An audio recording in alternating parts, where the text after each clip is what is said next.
Olá, seja bem-vindo a mais uma aula de filosofia. Hoje a gente vai iniciar o estudo do capítulo 25, a religião, do livro Iniciação à Filosofia do Mariana Chauet. Esse capítulo é extenso, é bastante complexo, mas a gente procurou fazer o fichamento e elencar os pontos principais. Então a gente vai iniciar nossa discussão aqui tratando do tópico a experiência e o sagrado. A experiência do sagrado. Então a gente começa aqui, ó. Com as exceções das atividades culturais voltadas à sobrevivência e da espécie, a religião é a atividade cultural mais antiga da humanidade. Então, se você procurar praticamente todas as sociedades, desde as mais primitivas, você vai encontrar a questão da atividade religiosa. É algo que, em todas as culturas, em todos os povos, vão ter essa ligação com o sobrenatural. E a gente vai ver por que isso. A percepção que a realidade exterior é algo fora do nosso controle, ou seja, que a gente não tem domínio, que a gente não pode fazer nada, que o ser humano se encontra impotente, e a consciência da morte é a única certeza que o ser humano tem, que ele vai morrer, e o medo também, um dos maiores medos que tem, é o seu fim, levar a crença em seres e poderes sobrenaturais. Então, esses dois pontos levaram com que ele acreditasse e criasse a ideia, os mitos sobre poderes sobrenaturais, que pode ser temidos ou reverenciados, dependendo da cultura. Mas sempre tem essa relação de respeito. O medo, então, a adoração. Aí a gente tem a religiosidade. O que seria religiosidade?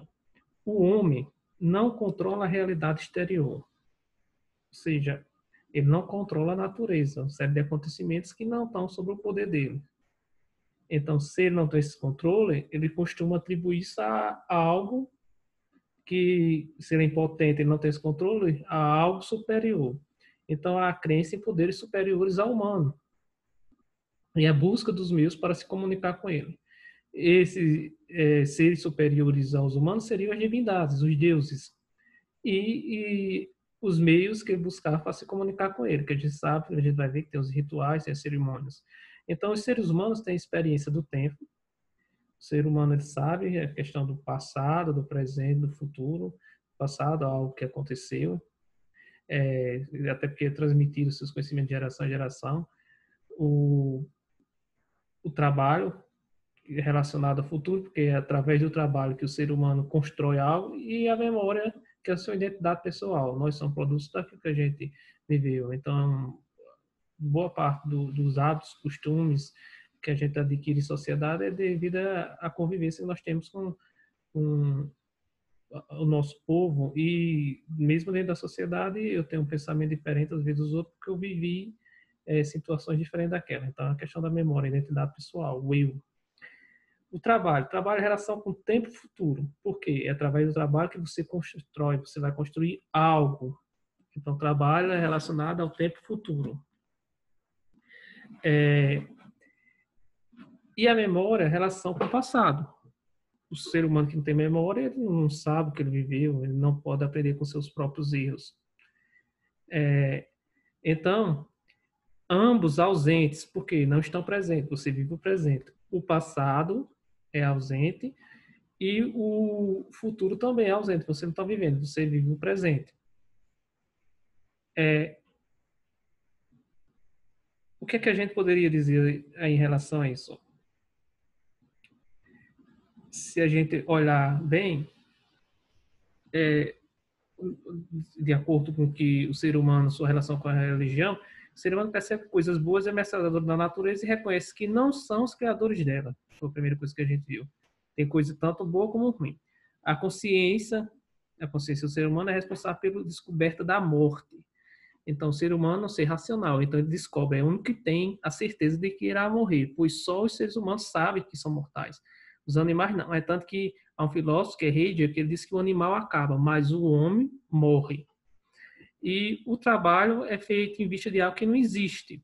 Trabalho, por isso que o trabalho é relacionado ao futuro. E a memória é algo relacionado à nossa vivência. Então, ambos são ausentes porque você não tem eles presentes. Você pode trazer a memória, resgatar ela e trazer, presentificar, E você pode, de certa forma, através da sua ação criadora, da sua imaginação, você trazer o futuro, presentificar esse futuro. Tipo, você pode projetá-lo, tentar ver possibilidades. Então, esse sentimento de tempo e da identidade pessoal permite que o ser humano perceba que existe e possui identidade. Então, essa é a diferença do ser humano dos outros animais, porque ele sabe que existe um tempo e que ele tem uma identidade e que as coisas surgem, permanecem e desaparecem no tempo. Ele sabe que ele tem uma vida com limite determinado. Uma hora ele vai ter que deixar esse tempo, esse mundo. Os seres humanos são conscientes que pode desaparecer. Eles sabem disso. Uma hora eles vão morrer. Somos levados a crer na permanência dessa identidade no tempo futuro. Então, essa é a função da religião. É a questão da imortalidade. É você acreditar que em outro mundo, há outro mundo para onde você pode ir futuramente. Então, essa relação do presente, passado e futuro. Ele sabe que ele vai morrer, mas ele acredita que há um outro lugar que ele vai dar continuidade. Ele não quer acreditar no simples fato que ele pode acabar. Somos levados a crer na permanência dessa identidade do ter futuro, a questão de você viveu isso tudo e você não quer acreditar que isso foi apenas só uma passagem. A crença em divindades numa outra vida após a morte define o núcleo da religiosidade. Então, a religiosidade, ela gira em torno disso. Divindades, você acredita em seres sobrenaturais, mais poderosos que o ser humano, que ele tem controle sobre a natureza e sobre o ser humano, e uma vida após a morte. E isso se exprime na experiência do sagrado. Você só pode conquistar isso através dessa experiência sagrada. É tanto que as primeiras manifestações religiosas que a gente tem conhecimento de diversas culturas, ou na maioria das culturas, foram os rituais fúnebres, que assegura a entrada dos mortos em uma vida futura. É tanto que um funeral ele tem essa significação. A pessoa, quando morre, há toda poderia dizer, uma magia ao redor, aquela história daquele espírito, pode ser que está presente, que não fez a passagem, vai depender da religião para religião. Mas a morte, ela assusta a maioria das pessoas. O sagrado. Potência sobrenatural que habita um ser. Então, o sagrado seria uma força sobrenatural. E essa força sobrenatural, ela poderia habitar um ser, poderia ser uma planta, um animal, uma pessoa, poderia habitar o vento, o fogo, o ar. Então, na mitologia, tinha toda relação. O fogo era sagrado, a chuva, esse tipo de coisa. Então, é uma força sobrenatural, tá? Além do homem, e ela pode habitar esse ser. Por isso que ela realiza o que a gente chama do impossível. Impossível porque a humanidade não tem esse poder de realizar. Então, só pode ser por meio do sagrado. Introduz uma ruptura entre natural e sobrenatural. O sagrado ele faz essa ruptura, uma separação. As coisas que são naturais e as coisas que são sobrenaturais, ou seja, as coisas que são relacionadas aos deuses e as coisas que são relacionadas aos seres humanos.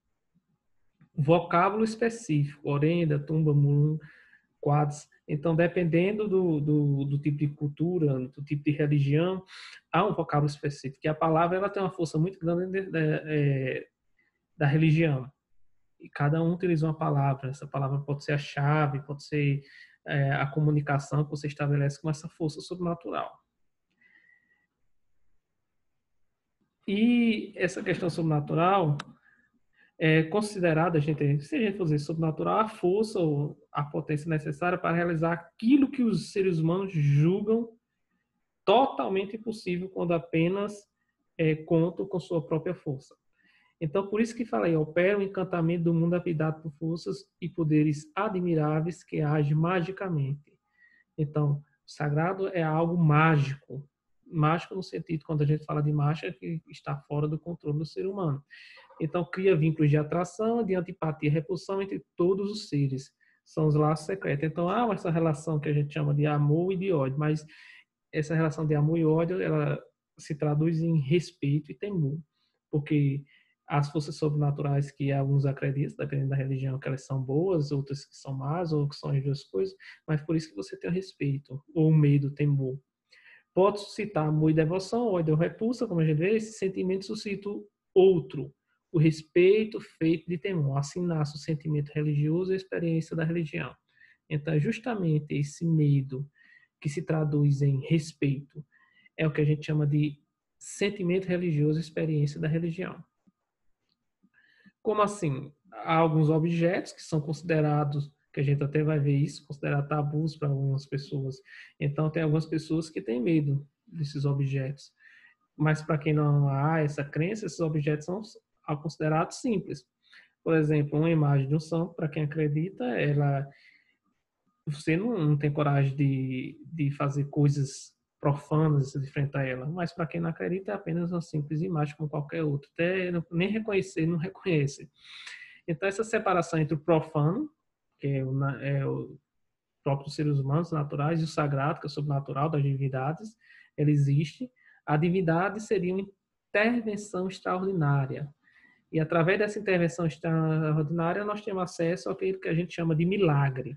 Seria o milagre. O milagre seria aquilo que é impossível para o ser humano, mas que é possível para a divindade e ela pode realizar, concedê-la. A religião. A religião é o vínculo de ligação do mundo profano e o mundo sagrado. Então existe, a gente viu a separação, a ruptura entre o mundo sagrado e o mundo profano, que a gente até viu aqui, aqui no sagrado. E aqui a gente está vendo que a religião ela é esse vínculo, ela é quem consegue unir. É por meio da religião que o ser humano ele consegue ter essa experiência de religiosidade, da religiosidade, ele consegue ligar a divindade ao mundo sagrado. Essa ligação é simbolizada no momento da fundação de uma aldeia, vila ou cidade onde se ergue o templo ou santuário. Então, se você vai olhar a maioria das narrativas religiosas, elas sempre têm essa simbologia, onde surgiu, como surgiu, essa relação, esse vínculo entre sagrado e profano. A gente tem a questão aí da Terra Prometida, que é próprio da religião judaica, onde Javé doa ao povo, aos judeus, o lugar onde deve habitar, a Terra Prometida, como a gente está falando.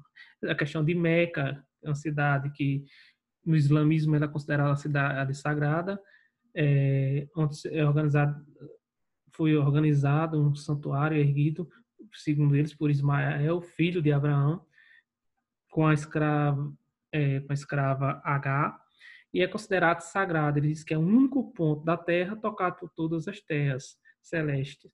E dentro da cultura dele, lá, da religião do islamismo, a pessoa tem pelo menos uma vez na vida visitar a Terra Sagrada. Também temos aí Simão que é Pedro, Pedro que é Petros, e a questão que a gente vê na religião do cristianismo, né?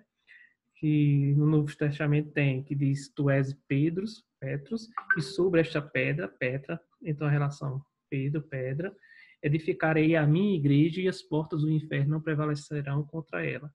Eu te darei as chaves do reino, o que ligarás na terra será desligado no céu. Então, no cristianismo, a gente tem essa relação do surgimento, ó. Pedro, a pedra fundamental, surgiu o cristianismo. O local sagrado liga também aos descendentes e os antepassados. Como assim? Há uma relação entre os que vão, local sagrado, os próximos, a próxima geração e a antiga. Então, veja que tem essa continuidade do tempo da religião. Ela tem essa permanência. O espaço sagrado, há vários espaços sagrados quando a gente fala. A gente poderia falar do Monte Olímpio, na Grécia. Quem gosta de mitologia, assistir filmes mitológicos. O Rio Ganges, na Índia. As montanhas do deserto, Israel, até a Bíblia cita. E templos, igrejas. Então, esses são os espaços sagrados. Por meio da sacralização e da consagração, a religião cria a ideia de espaço sagrado. Então, por meio disso, um espaço que é absolutamente considerado como para um povo, mas para outros ela pode ter um significado simbólico. E essa é a questão. Quando tem esse significado simbólico ligado a divindades, há essa sacralização. E esse espaço sagrado ele tanto pode ser morada dos deuses ou pode ser o lugar onde os deuses se manifestam, se habitam. A gente vê que, dependendo do tipo de religião, uns consideram que Deus mora lá, outros consideram que ele se manifesta por lá. A religião como narrativa da origem.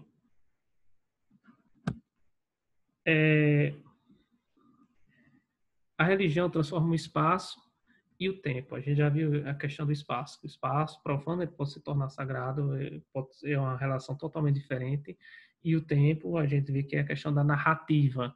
Essa narrativa ela vai definir o surgimento da religião e como foi que aconteceu isso ao longo do tempo.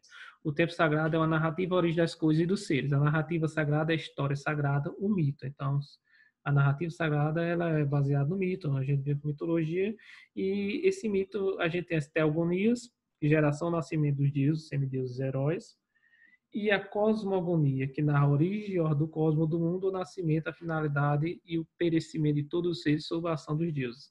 Então, teogonia é explicação sobre como surgiu os deuses. Cosmogonia, explicação do surgimento das coisas a partir das forças dos deuses. Tempo anterior à Gênesis dos deuses era considerado um tempo vazio, ou seja, antes do surgimento dos deuses existia um tempo que era totalmente vazio do caos, da escuridão. E o tempo da criação de tudo que existe, que é o tempo do pleno e da ordem. O tempo do sagrado e profano é subdividido em duas partes, que são justamente essas partes que a gente vai ver aqui, que é o primitivo e o agora, o tempo da criação de tudo que existe, tempo do pleno e da ordem. Primitivo, inteiramente divino, ou seja, antes era totalmente divino, agora profano, os seres naturais. Então tem aquela ideia de que, até na nossa religião aqui, o cristianismo, tem aquela ideia que antes não surgiu, não tinha o pecado, aí no momento em que criaturas celestiais criadas por Deus induziram outra criatura de Deus, o ser humano, a praticar o pecado, no caso Adão e Eva, esse pecado se tornou pecado original, foi passado para todas as gerações. Nós herdamos o pecado, todos herdaram esse pecado. Então, agora você é profano, porque você já nasce do pecado. O ser humano ele é uma criatura que nasce do pecado, ele é fruto do pecado. Aí, para que a gente fosse perdoado, Deus mandou o seu filho, que o seu filho era como se fosse ele, para viver no meio da humanidade e ter essa decisão, se perdoava ou não. Então, veja, antes era considerado como se fosse inteiramente divino. E a partir do pecado, que foi a traição das criaturas, Deus, no caso, os seres humanos, todos nós somos fruto do pecado. A narrativa sagrada não se dirige ao intelecto, mas sim ao coração dos crentes. Então, por isso que crença, religião, ela é diferente de razão, porque é algo que você acredita, você não consegue provar, não tem a ver com intelecto, não vai haver uma relação lógica, a maioria. Tanto que você se baseia no mito, na narrativa. E essas são fantásticas, fantasiosas, algo que foge do controle do ser humano. Então, ela baseia no coração, na questão do sentimento. A atitude fundamental da fé é a piedade, respeito pelos deuses e pelos antepassados. Então, para que você alcance o seu estado de ligação com os deuses, com as divindades, para que eles te vejam e te aceitem, no caso, e você tenha aquilo que você quer concedido, você tem que ter fé. E através da fé, os deuses concedem por meio de piedade e também de algumas religiões respeito aos antepassados, religiões indígenas, né? É muito comum. A religião é crença, não é saber. A tentativa de transformar a religião em saber racional chama-se teologia. Existe que a maioria hoje em dia escolas religiosas trabalham padres, pastores, quando eles estão se formando dentro daquele conhecimento religioso, esse estudo da religião é chamado teologia, estudo da religião. Saber, ele diz que é um saber racional. Ritos. O rito é uma cerimônia em que gestos, palavras e objetos, pessoas e emoções determinados adquirem o poder misterioso de tornar presente o laço entre humanos e a divindade.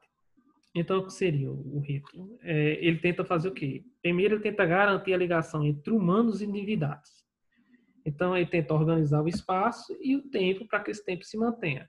Por isso que ele diz aqui, ó, tornar presente o laço entre humanos e divindades.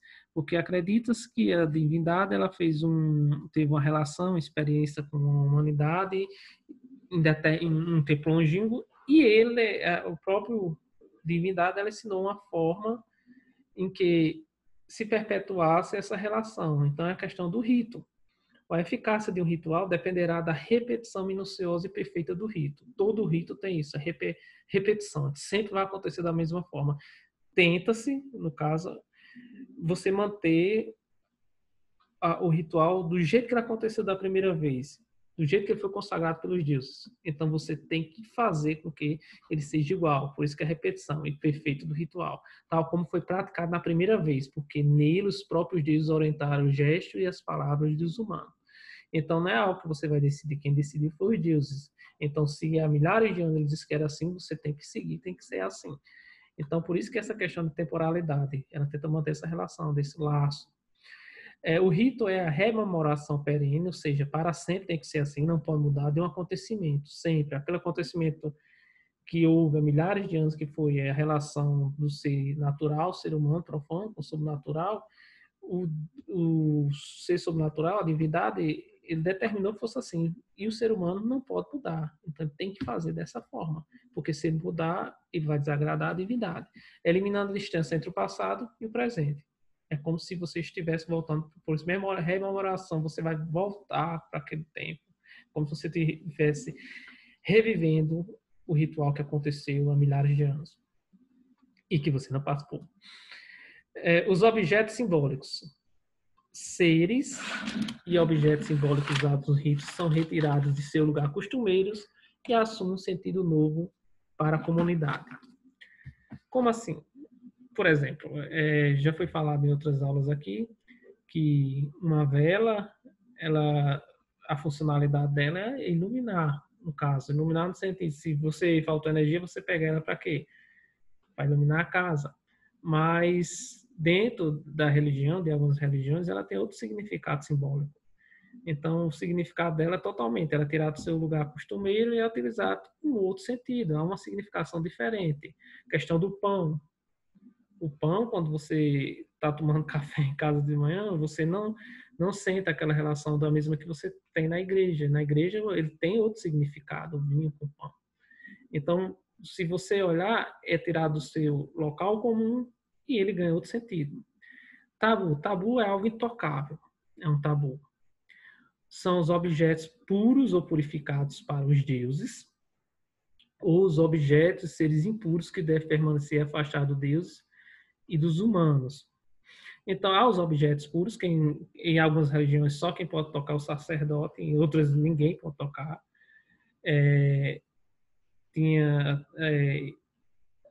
Na nossa religião, no cristianismo, fala até a questão da Arca da Aliança, que a maioria das pessoas não pode ver, não pode tocar.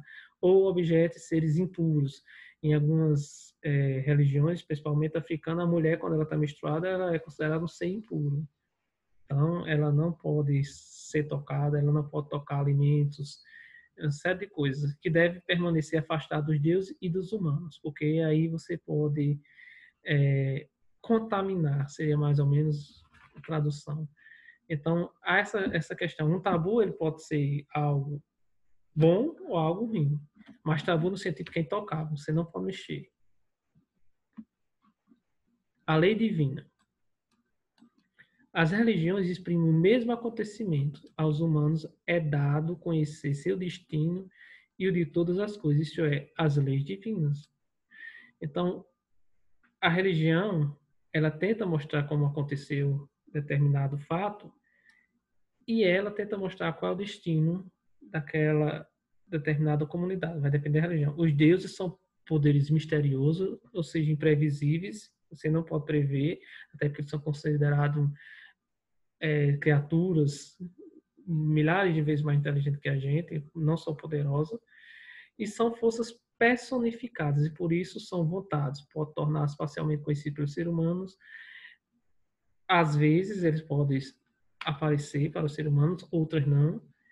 E eles podem, às vezes, ensinar parte do que eles sabem. Tem a questão dos 10 mandamentos, que foi algo que Deus passou para o povo. O modo como a vontade divina se manifesta em leis permite distinguir dois grandes tipos de religiões. A gente tem religiões da iluminação individual, ou do êxtase místico, a religião da revelação. A primeira, os deuses manifestam suas leis diretamente, sem recorrer a intermediários. São as religiões orientais.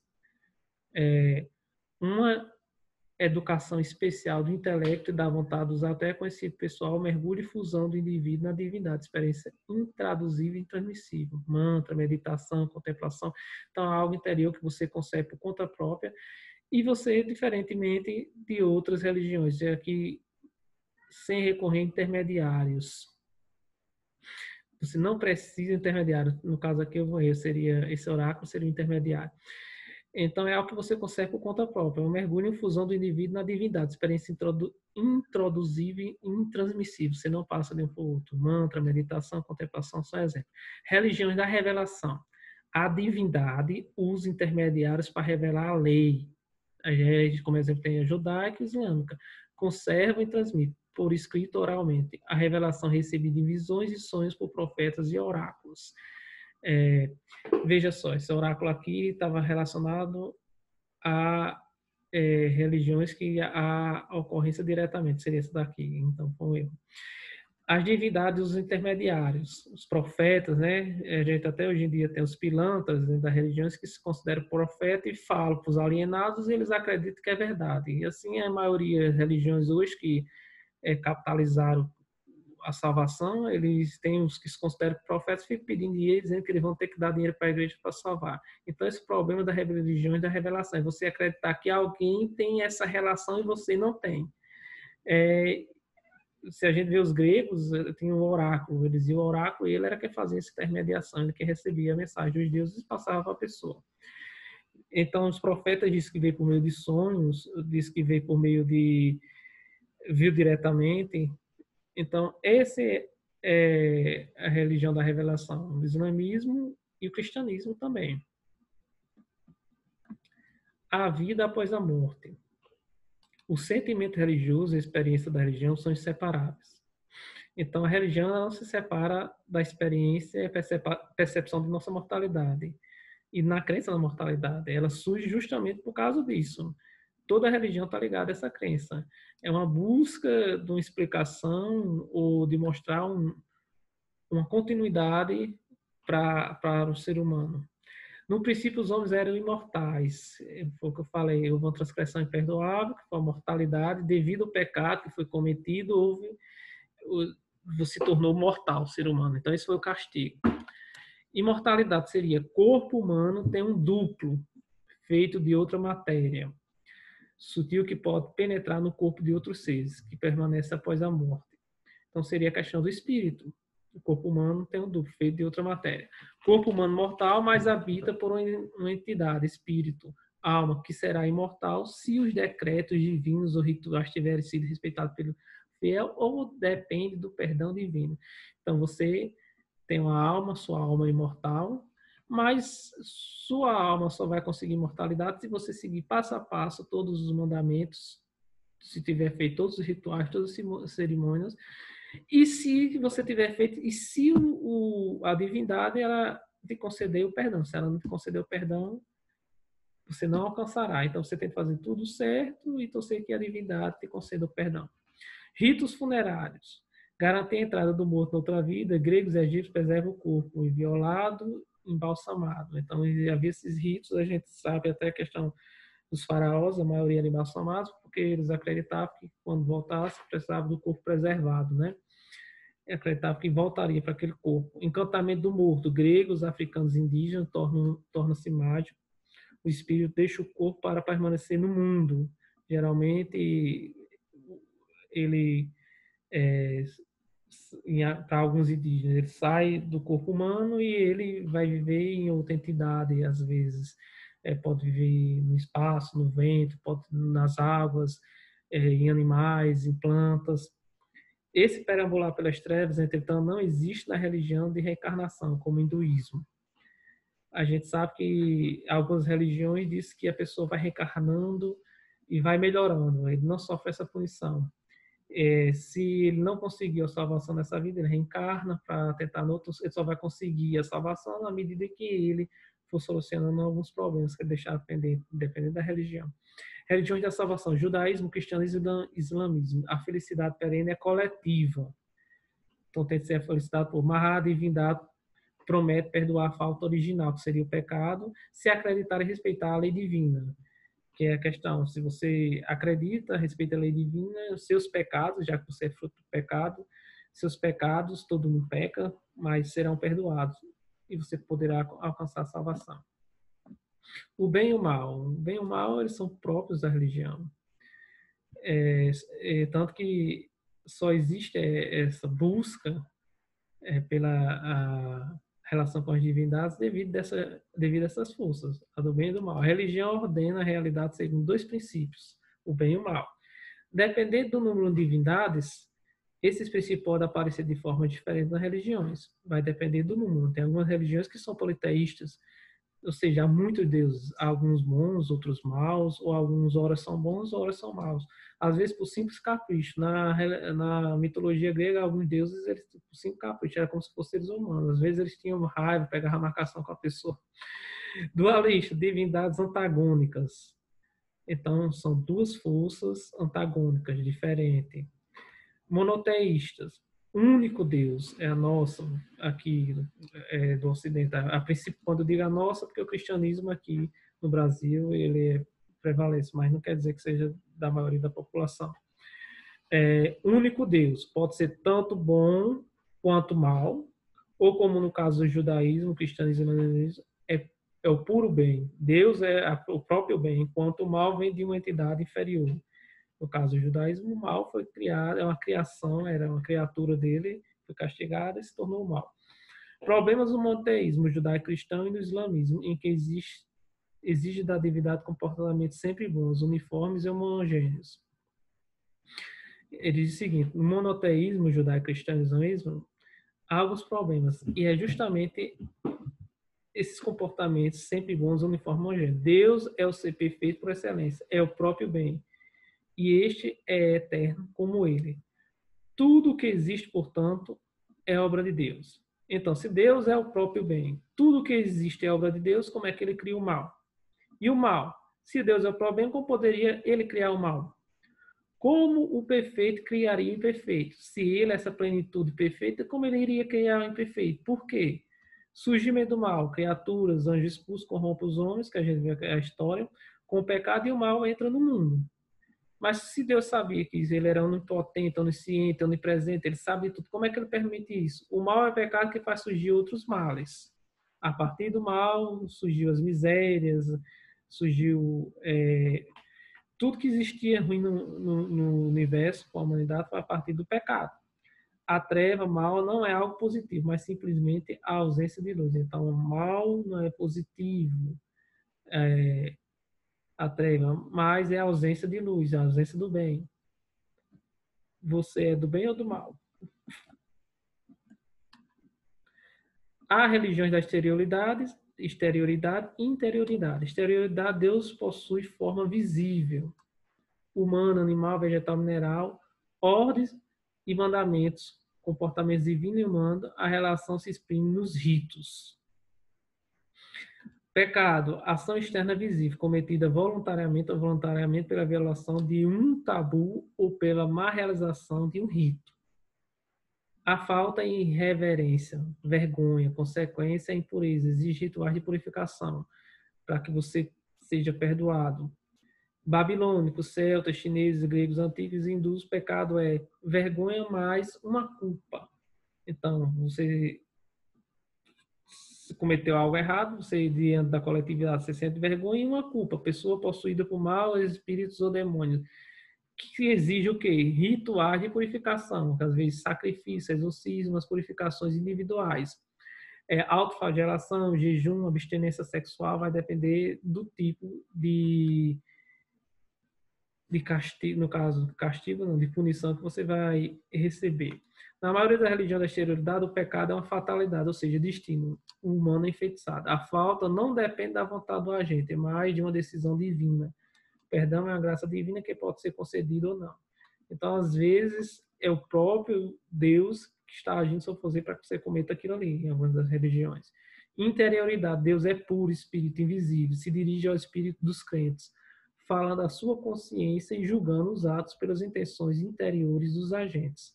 Além dos ritos, deve ter relação de espírito humano com o espírito de Deus. Pecado, ofensa contra Deus, transgressão, se manifesta em um ato externo, visível, mas é cometido por uma ação interna visível. Má vontade, crime ou entendimento equivocado. O pecado pode ser algo que você faz porque você quer, ou pode ser algo que você faz porque não conhece o caminho, a verdade. Transgressão no sentido de que você passou a lei, você não fez o que a lei determinava. Se manifesta em um ato externo, visível, mas é cometido por uma ação interna invisível. Porque, na verdade, você pode ser também o que você sente. Perdão depende da graça divina. Exige arrependimento. E esse arrependimento é manifestado por oração e sacrifícios. Pecado original. O próprio gênero humano se originou de um pecado, problema teológico insolúvel. Por que insolúvel esse é um problema teológico? Como falar no livre-arbítrio do pecador? Se o próprio ser humano origina um pecado, se ele surgiu, Deus é onipotente, onisciente, onipresente, como eu vou falar no livre-arbítrio do pecado? Deus sabe que você vai pecar, por que ele deixa você pecar? É o que alguns dizem. Se Deus saberia que cometeria o pecado, por que ele permite? Então você não tem decisão, você já sabe, se já está escrito, pré-escrito. Então ele diria que o pecado, nesse sentido aí, é um problema teológico solúvel. Como é que você vai resolver isso, a teologia? Críticas à religião. Há várias críticas desde os tempos antes de Sócrates. Tanto que tem alguns que hoje diz que já foi dito antes, é o ópio do povo, né? Uma droga, a religião. Tem o politeísmo, a essência da divindade é a plenitude infinita, seria acredito. Então só pode haver uma única potência. Quer dizer, como acreditar em vários deuses se Deus é infinito? Se houvesse vários deuses, um ia restringir o outro, ele não poderia ser infinito, ele seria finito. Antropomorfismo. Deuses devem ser supra-humanos, portanto não deve ser confundido com formas humanas. Algumas religiões de deuses era a forma de humano, outras eram humanos com outras criaturas, tanto que na egípcia era aquela relação cara-cachorro com o ser humano, tem algumas. Crítica retomada por Platão, Aristóteles e Estoico, todos criticavam que Deus deveria ser algo diferente. Epicuro e Lucrécio é a fabulação ilusória nascida do medo da morte e da narrativa. É superstição, dizer que religião não passava disso. Superstição, o medo da morte e uma fabulação ilusória, a narrativa fabulosa. Spinoza, movido pelo medo e pela esperança, acredita que esses acontecimentos estão atrelados em forças sobrenaturais. Para alimentar a superstição, o ser humano cria a religião que institui o poder teológico político para conservar seu domínio sobre os humanos. Então, a religião, na verdade, ela surge disso do medo e esperança que o ser humano tem, acreditar em algo atrelado a forças sobrenaturais, e ela é alimentada pela superstição. A religião não passa de superstição para ele. E essa superstição, ela é instituída por um poder teológico político. Então, ela é algo político. São leis políticas instituídas pela vontade de Deus, no caso. Que o ser humano utilizava, não a sua vontade humana, mas colocava algo sobrenatural, a vontade de Deus, para conservar seu domínio sobre os seres humanos. A religião é serviço da tirania. Então, a maioria das comunidades, das culturas religiosas em que ela é baseada praticamente só em religião, no caso, os povos que sua cultura, a religião tem mais força do que as outras atividades, há a tirania. Por exemplo, os reis antigamente, eles eram um poder hereditário que era passado de pai para filho, e a base dele, a força de sustentação era a igreja, a religião, que dizia que eles foram consagrados, então era algo divino. Eles, na verdade, os nobres, praticamente a força do nobre todinha, é como se eles fossem ungidos, enquanto a população pobre tinha que lutar pela salvação, mas tinha que sofrer, porque era o destino deles. A crítica filosófica levou ao deísmo, ou religião natural. Seria isso. Deísmo. Negam a crença numa divindade sobrenatural que impõe leis aos seres humanos. São contra a religião revelada, institucionalizada como poder eclesiástico e poder teológico político. Questão religião, instituição não poderia existir.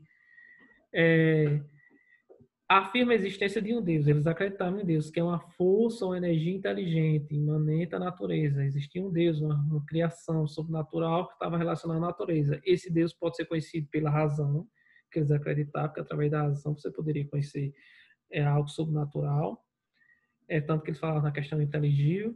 Portanto, é contrário à superstição. Não precisa de cultos religiosos nem decretar leis aos seres humanos. Então, Deus era essa força que surgia relacionada à natureza. Você poderia, por meio da razão, chegar a ela, mas não necessitava cultos, não necessitava ritos, não determinava leis ao ser humano. Tanto que a figurinha aqui ao lado da religião é parte da psicologia de massa e a espiritualidade individual. Então, a religião ela foi usada durante muito tempo e ela é usada para dominar a massa. Geralmente é alguém se aproveitando da religião, geralmente grupos políticos, para manter tirania, e o que eles pregam, muitas vezes eles não fazem, a maioria das vezes.